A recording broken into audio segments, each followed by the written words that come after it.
لا شيء يدعو للقلق أو للبكاء أو الفرق، فيما المناحة والأسى لم دمعكن قد انطلق. تبكين عن بيت هوى وأب بداخله احترق، ودماء قد جرت وأخ تناثر كالمزق. لا بأس فيما قد جرى، لا شيء يدعو للقلق.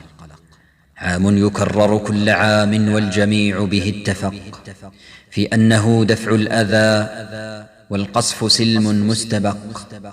سرب الصواريخ احتراز حين يعصف بالشقق، لا يعتدي إلا على من بالحصاة له رشق.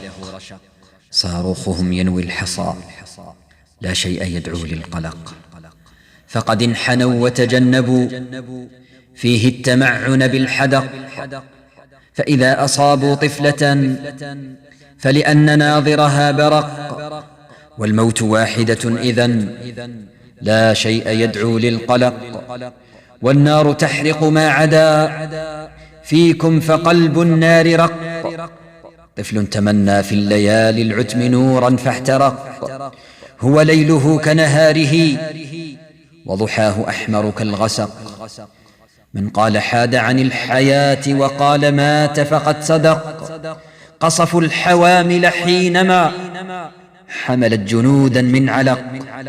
خطر الرضاعة دائم والوضع منه قد انزلق، وبراءة الطفل الذي في حبل سرته اختنق جرم لأن جهاده قبل الولادة قد سبق. والموت مولده غدا، لا شيء يدعو للقلق.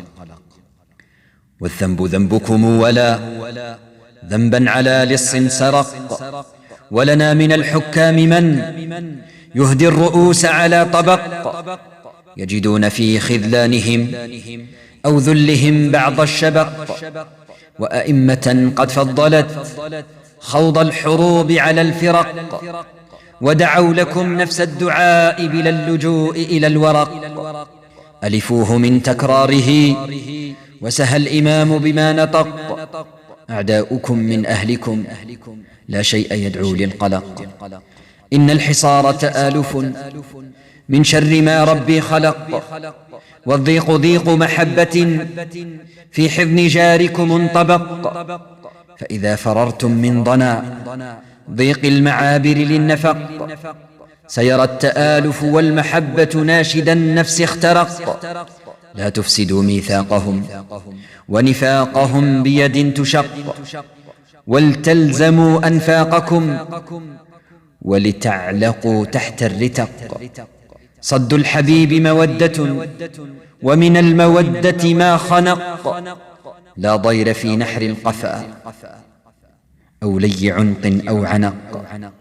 لا خوف من حبس الهوى، لا شيء يدعو للقلق. والنصر نصر الله لا نصر العباد ومن خلق. هل يحرق العزم الذي بين الرماد قد انبثق؟ يا أهل غزة إننا ندري بأن الموت حق، والميت حي إن مضى صوب الشهادة فارتزق. قد خصكم ربي بها، لا شيء يدعو للقلق.